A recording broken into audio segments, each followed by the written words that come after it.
Halo Sobat Mutara, karena dia bukan jawaban. Kali ini kami dari Mutara akan melakukan segmen bincang pilkada yang diadakan di ruang podcast dari Universitas Muhammadiyah Lampung, yang mana Mutara adalah sebuah platform anak-anak muda yang berbicara tentang politik, demokrasi, dan hal-hal positif mengenai pemuda, khususnya Provinsi Lampung. Mutara sendiri merupakan akronim dari kata mengutarakan, karena pemuda harus berani mengutarakan. Maka dengan ini kita akan coba ngomong bincang pilkada bersama dengan narasumber dan sahabat saya. Saya sendiri Muhammad Adi Santoso, ditemani dengan teman saya Bung Yuda Pianda. Dan kali ini kami kedatangan narasumber yang sangat luar biasa. Kita akan berbicara tentang pilkada, apalagi ya Bung Yuda ya. Di akhir-akhir ini berbicara tentang pilkada, pemilihan ini sangat menjadi suatu isu yang sangat luar biasa ya di 3 hari ini. Mungkin Bung Yuda bisa menjelaskan nih narasumber kita. Oke, terima kasih Bung Fajar. Hari ini Sobat Mengutara, kita dari tim Mengutara akan mengadakan podcast perdana bersama dengan narasumber yang berkompeten ya Bung ya di bidangnya, di mana Bang Chandra Wansa ini selaku dosen akademisi dari FISIP Universitas Muhammadiyah Lampung dan juga mantan tua Bawaslu Lampung. Jadi orang-orang yang sudah mengetahui secara teoritis dan juga fakta di lapangan politik Lampung seperti apa sih. Gimana Bang Chandra Wansa, kabarnya Bang? Alhamdulillah sangat banget. baik sehat. Dengan aktivitas ya masih berkaitan dengan kepemiluan, dengan pilkada dan ya di kampus ini. Alhamdulillah sehat, tapi keadaannya ini lagi nggak baik-baik aja Bung Aga. Dengan memikirkan dinamika politik yang ada di keputusan MK, jadi ya banyak lah yang berkaitan dengan ya media-media atau masyarakat bertanya kepada saya. Tadi kita udah sempat menyinggung tentang beberapa putusan ya, tapi teman-teman perlu diketahui teman-teman bahwasanya ini Bung Yuda ya di pilkada tahun 2024 ini dengan pemilih hampir 6 juta ya, Bung Yuda kurang lebih, dan 66% kurang lebihnya itu adalah anak-anak muda pemilihnya. Menurut Bang Chandra sendiri, gimana sih sebenarnya partisipasi anak muda itu di pemilu tahun ini nih, Bang Chandra?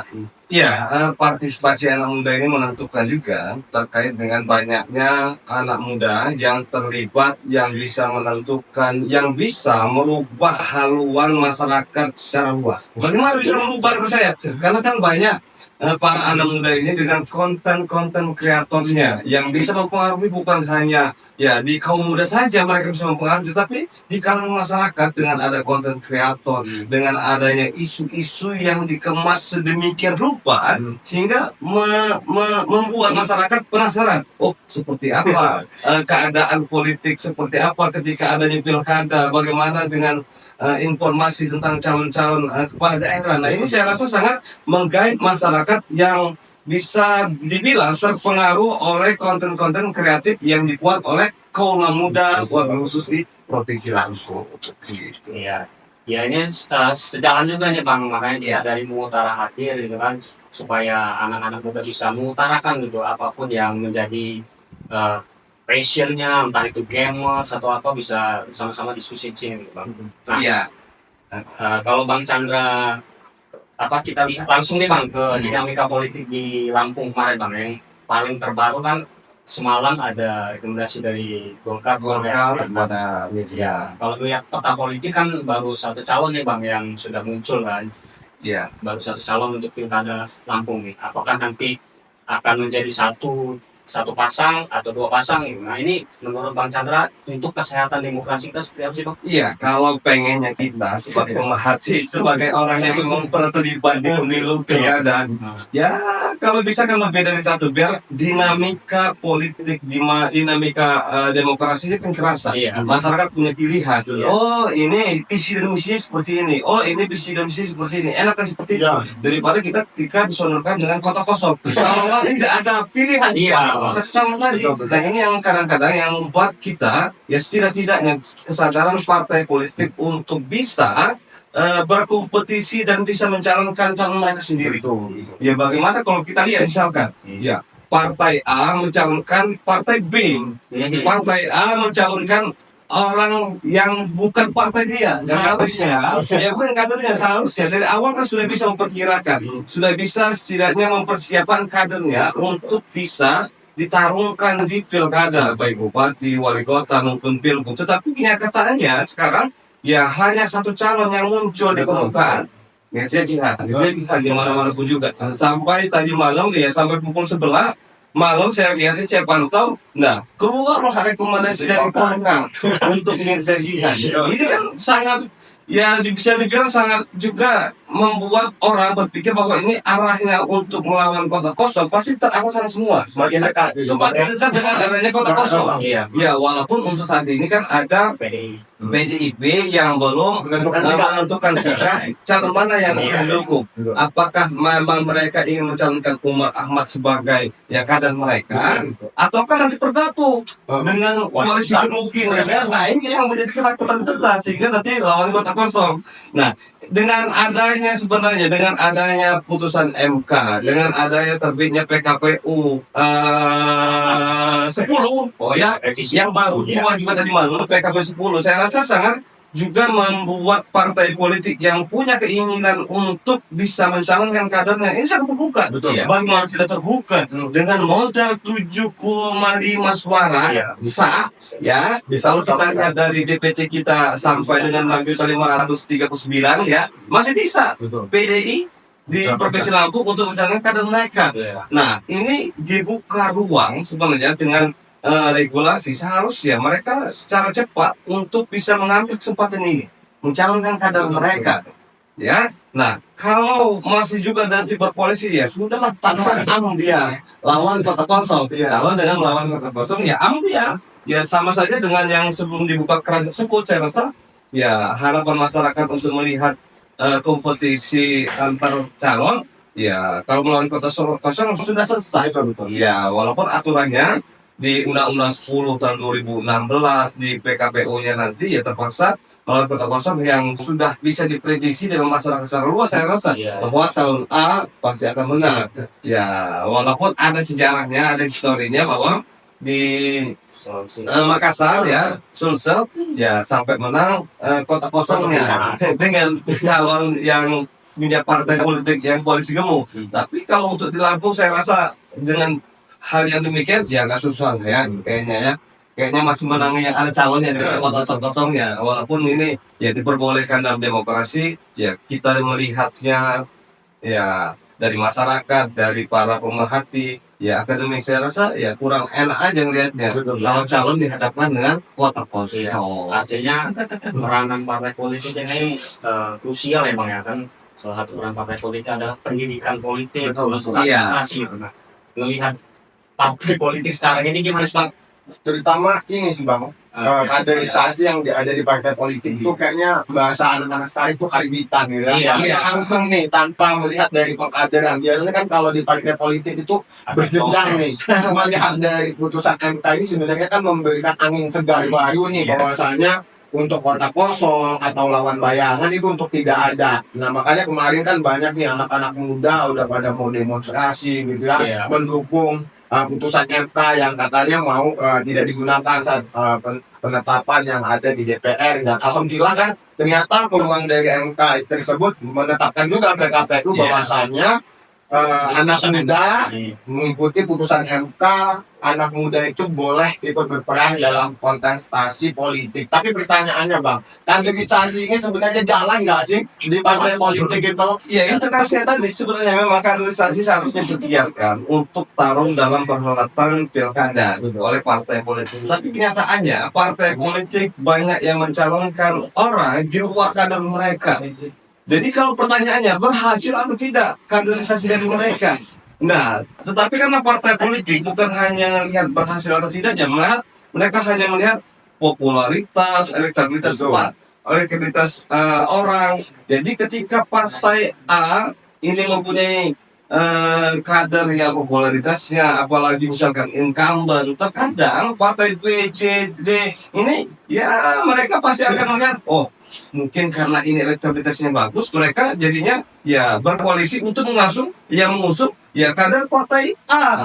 Nah ini yang kadang-kadang ya memang kalau kita lihat secara politik ini kurang baik, kurang memberikan edukasi politik yang seharusnya dipersiapkan dari awal. Ya partai mempersiapkan kadernya untuk berkompetisi di pilkada, tetapi hanya mengusung partai lain.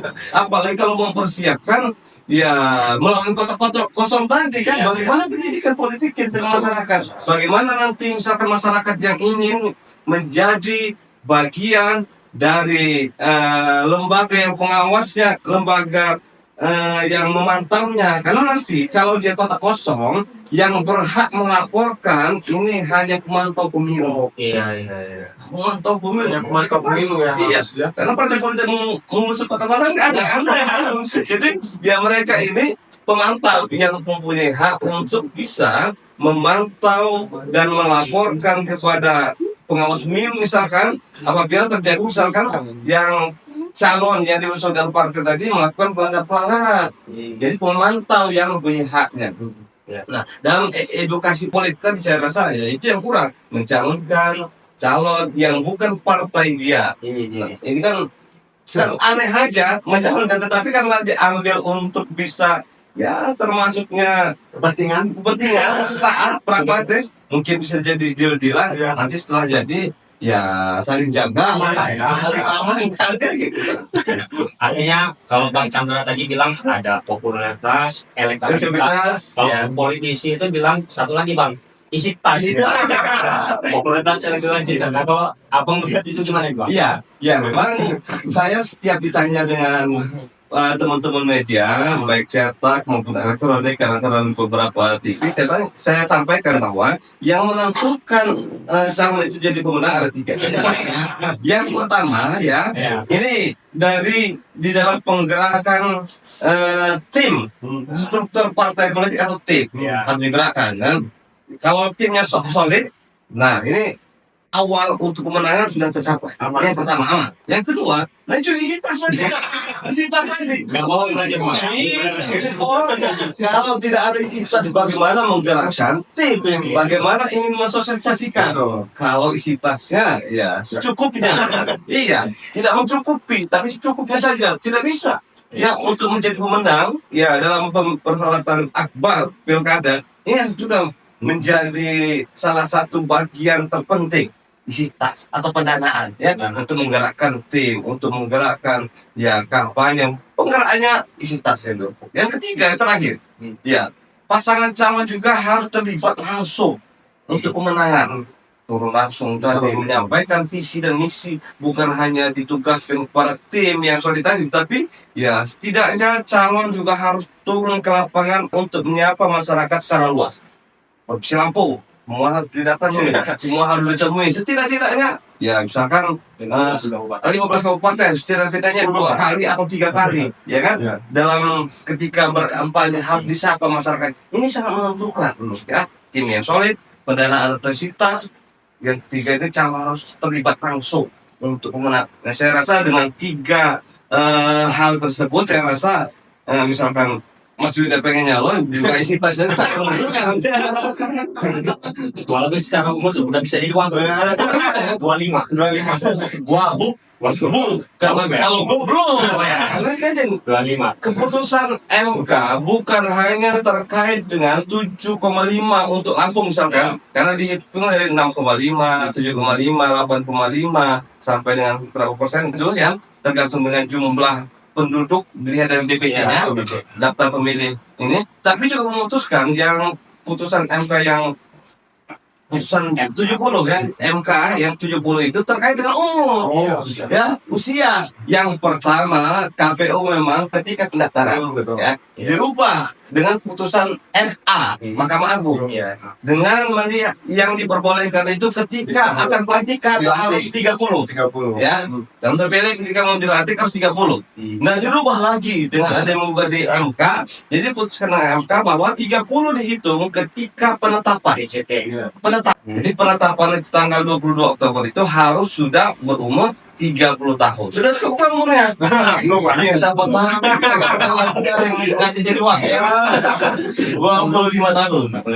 Ya, udah bisa mencalonkan diri menjadi wali kota Bupati 25 tahun. Sebenarnya kalau untuk calon-calon pemimpin khususnya di Lampung sendiri, menurut Bang Chandra sendiri, perlu nggak sih pemimpin yang berintegritas, yang bukan untuk membangun Lampung. Lampung ini termasuk yang sering-sering gitu ya, ngomongin suatu provinsi gitu ya, dengan kultur budayanya. Kalau menurut Bang Chandra sendiri, kayak mana sih tokoh yang seharusnya hadir gitu ya, mungkin seperti apa gitu ya maksudnya. Ya, sebenarnya saya rasa masyarakat itu tidak muluk-muluk terhadap calon pemimpin baik bupati, wali kota maupun gubernur. Ya, mereka menjalankan visi dan misinya. Mereka hanya ingin infrastruktur. Iya. Ya, karena banyak petani-petani di pelosok-pelosok untuk bisa menjangkau tempat penampungan, tempat mereka menjual barang dan barang itu ya, petani ya, hasil pertanian ini juga menguras ongkos dari biaya. Nah, ini juga harus dirasakan. Berarti dengan mengurangkan kos daripada mereka di dalam pengeluarannya, ya infrastruktur, jalan dan lain sebagainya, ini juga harus dipenuhi. Ya, ini yang pertama. Yang kedua, kesehatan. Masyarakat tidak jendawa terhadap kesehatan. Pasti mereka ya dengan adanya kesehatan gratis, tidak-tidaknya meringankan beban mereka ketika mereka mendapatkan duka, mereka mendapatkan musibah. Saya rasa kalau ini dijalankan, infrastruktur, kesehatan, yang terakhir pendidikan. Ya, sebenarnya walaupun pendidikan ini kan pasti mereka sudah mempersiapkan. Orang tua pasti sudah mempersiapkan buat anak mereka. Mau semahal apapun, mau semurah apapun, pasti mereka kan berani keluar. Ya ini. Tetapi kan pelayanan dalam hal ya harus disesuaikan. Misalkan mereka masuk swasta, juga harus dijaga bahwa rambu-rambu di dalam pendidikan juga bisa menjadi setidak-tidaknya memang untuk ke arah yang lebih baik lagi. Karena kalau ketika banyak pendidikan, tapi banyak juga misalkan yang anak masih tawuran, nah ini juga menjadi citra negatif bagi kepala daerah. Banyaknya misalkan begal, banyaknya ya yang lain sebagainya yang mencoreng wajah lampu, ini juga tergantung dengan pendidikannya. Bagaimana seorang anak dididik untuk bisa berkontribusi untuk daerahnya, untuk provinsinya, untuk negaranya, ya setidak-tidaknya ini bagian dari pemerintah membangun melalui kepala daerah dari segi pendidikan. Ini juga sangat menentukan menurut saya. Ya, Artinya tiga hal itu saja. Iya, tiga hal itu. kesehatan Dan pendidikan. Kerasa dengan masyarakat. Saya rasa kedua kalinya didukung oleh partai lain juga. Iya. Walaupun bukan partai dia. Iya. Nah, artinya sekarang kan sudah mulai muncul nih Bang calon-calon kepala daerah, baik itu di tingkat bupati, wali kota, termasuk di tingkat pilgub. Nah, sampai sekarang ini kayaknya narasi untuk membangun Lampung melalui 3 hal ini sepertinya belum terlihat ini Bang. Nah, kalau Abang melihat seharusnya walaupun memang ada waktunya kan masa kampanye, sekarang kan mereka sudah walaupun belum berkampanye sudah bersosialisasi, seharusnya kan menyampaikan apa sih yang ingin mereka perbuat saat menjadi pemimpin gitu. Kalau menurut aku ini. Iya, memang untuk saat ini belum kelihatan. Memang tadi harus dilihat ketika berkampanye. Pasti mereka sudah mempersiapkan visi, misi, setelah program yang akan disampaikan ketika mereka berkampanye. Tapi yang menjadi titik tekan kita adalah ketika calon tunggal tadi kembali lagi, bagaimana kita menyerap aspirasi mereka, bagaimana kita membandingkan visi dan misi mereka, kita membandingkan dengan siapa. Kalau kota kosong, kita bisa ngomong kota kosong kan. Nah ini yang menjadi ya ini yang kita lihat. Ya ada beberapa misalkan di provinsi Lampung yang terindikasi potensinya untuk kota kosong. Ya memang kalau sebelum putusan MK ini kan banyak terindikasi akan kota kosong, termasuk ya bisa jadi metro yang sebelumnya sekarang kemungkinan ya saya baca-baca ada Demokrat itu sudah mengajukan pasangan bakal calon, berarti kan incumbent-nya ada penantang. Nah, tinggal nanti ketika di Lampung Timur, walaupun indikasi Lampung Timur masih ke arah kota kosong, ya, daerah sepertinya belum ada penantang yang pasti. Lantas, mana lagi Lampung Barat pasti kota kosong. Nah, kalau untuk Pesbar sudah ada lawan, ya. Pesbar sudah ada lawan. Lantas Lampung Tengah mungkin ada lawan juga. Nah, itu ya. Selatan yang pertama kemungkinan kepada ya si Egy, ya, karena ada penantangnya. Nana. Iya, Nana. Ya, karena sudah mencukupi. Lantas apa lagi yang mungkin tulang kota kosong. Kalau yang tulang bangun barat, Lampung Barat kayaknya tidak bisa berubah. Kota kosong Ini kalau pada Lampung ini belum ya. iya. Tapi kalau pada Lampung sampai dengan saat ini malah kalau si Bunda Rehana memang masih akan didukung dengan Gerindra, maka ya bisa jadi 3 ya. Bisa jadi 3. Bisa jadi 3 karena barang artian saya ini informasi yang didapat bahwa akan didukung oleh partai non parlemen. Oke, ya. Partai non parlemen di Kota Bandar Lampung ini sampai dengan 7,6, Wow. melebihi dari saran, Ya. 7,5. Ya, 7,5 ya. Karena hitung-hitungannya 7,5 juga di Kota Bandar Lampung. Dan malah kalau untuk di Lampung Utara, ya kan memang sudah ada calon ya, Betul. si Artian dengan Harmatoni ya, Ya, Harmatoni. Harmatoni ya. Ini malah bisa koalisi partai non parlemen ini bisa mengusung juga calon Iya, lagi. iya. Malah 6%. Nggak sangat banyak perasaan suara yang terbuang dari sebelum putusan MK. Iya. Sebelum putusan MK pernah saya buat juga malah dengan salah satu media online di Lampung. Ya pernah saya sampaikan alangkah banyaknya suara yang terbuang ketika pilkada itu. Kenapa? Karena tidak bisa mendukung atau mengusung calon kalau tidak berkoalisi, dan 20 sampai dengan 25%. 20% untuk yang ada kursinya, 25% untuk pakai suara. Jadi dengan putusan MK saya rasa ya sudah mengecil, sudah tidak ada semuanya. Iya. Suara itu bisa ya teraplikasi dengan mendukung calon.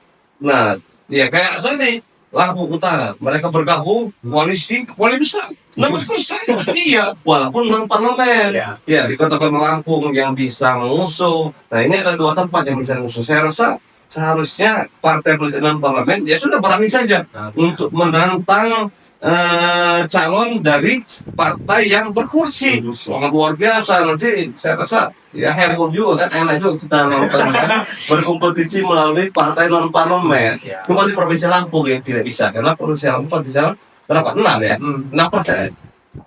Apa 5,6 dia persentase dari partai non parlemen, sehingga mereka tidak bisa mengusung ya pasangan calon ketika ingin mencalonkan calon gubernur kalau di untuk provinsi. Dengan putusan MK itu kan menjadi menarik gitu Bang ya. Iya. Demokrasi menjadi jalan gitu. Ya, kembali seperti ada angin segar.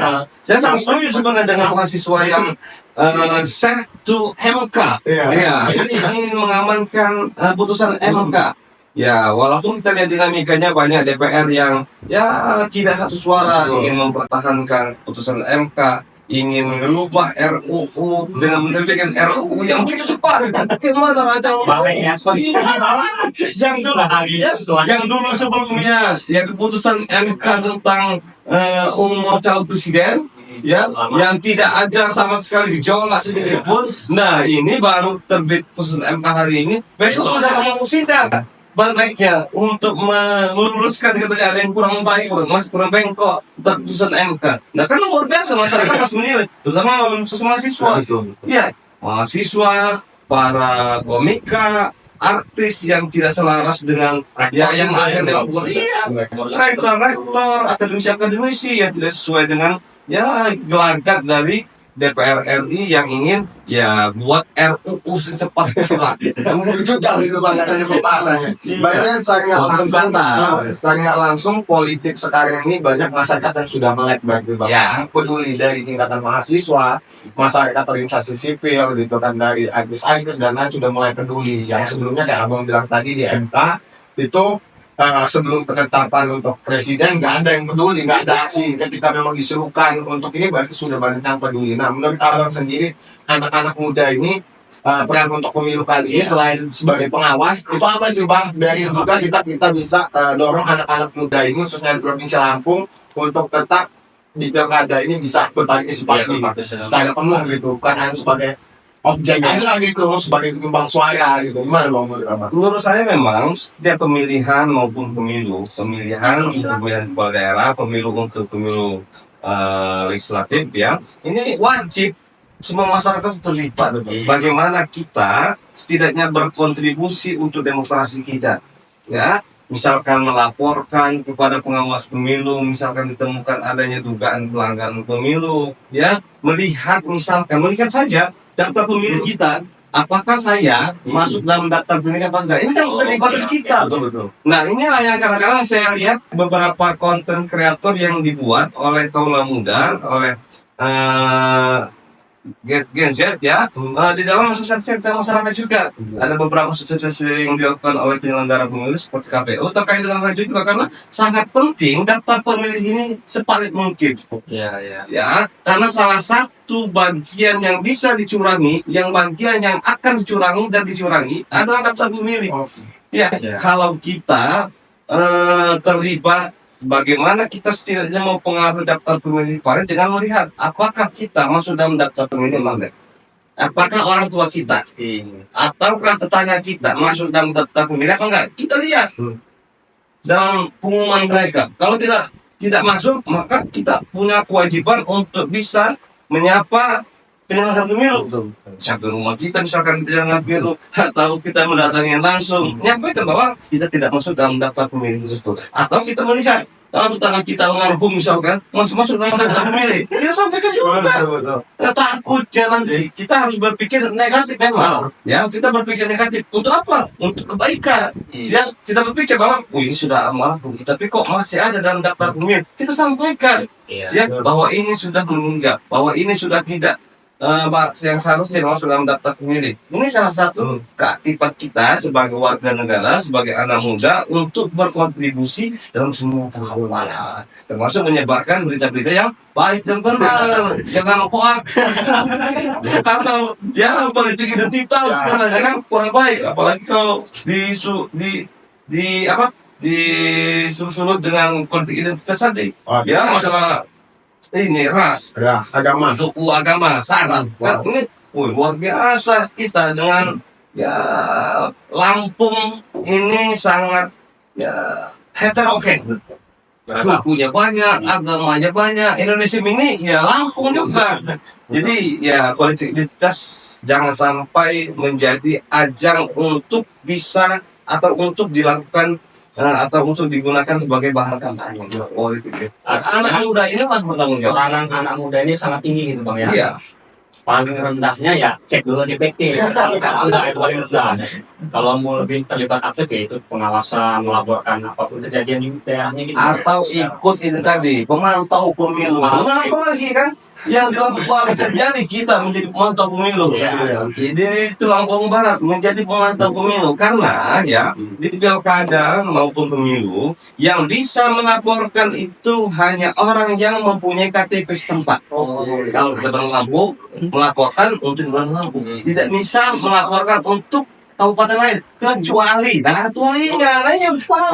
kecualinya kita terdaftar sebagai pemantau walaupun kita terdaftar sebagai warga negara atau warga provinsi lain ya Sumsel misalkan, tapi kalau kita termasuk salah satu bagian dari pemantau untuk Lampung bisa melaporkan ya walaupun kita dari Bandar Lampung tapi untuk bisa memantau kegiatan yang ada di Lampung Barat Kerajaan Perorangan bisa kita.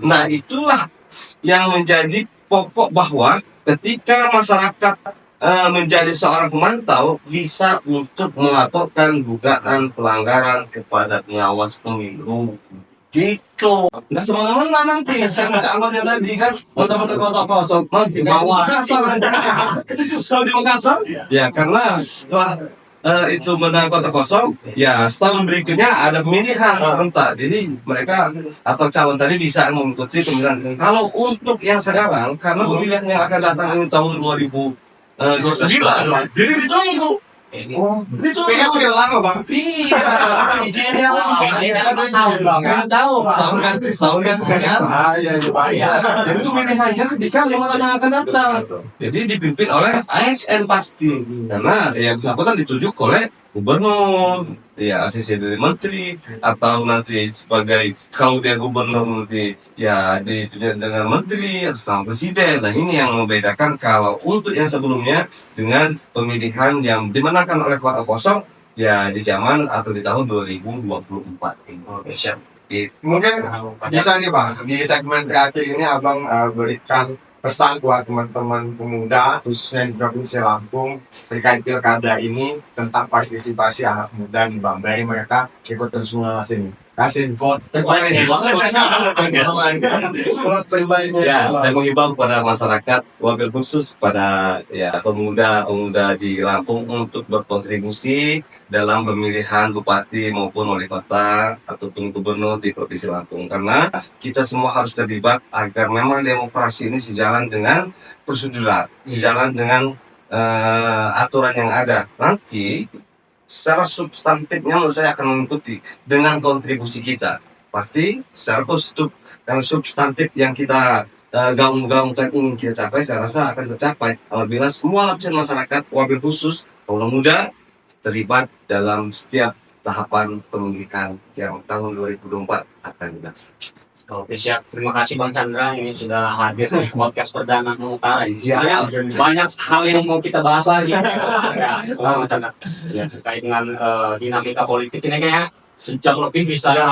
Panjang kalau berbicara politik kalau berbicara sama Bang Chandra. Tapi yang pasti teman-teman sobat Utara berbicara tentang politik ini, berbicara tentang partisipasi, salah satunya adalah partisipasi anak-anak muda. Kali ini pemerintah memberikan ruang untuk anak-anak muda untuk ikut berpartisipasi. Pendidikan politik yang baik, demokrasi yang baik itu adalah demokrasi yang hadir dengan adanya pemilihan, adanya visi misi, adanya harapan dari masyarakat yang diadu dibandingkan dari pasangan antara pasangan. Maka dari itu sahabat Utara, untuk pemilihan kali ini kita awasi, kita ikuti secara baik kebijakan-kebijakannya ke depannya. Dan tetap teman-teman sahabat Utara tetap ikuti channel kita di Utara, dan mungkin itu saja di bincang pilkada segmen pertama kita. Karena dia bukan jawaban.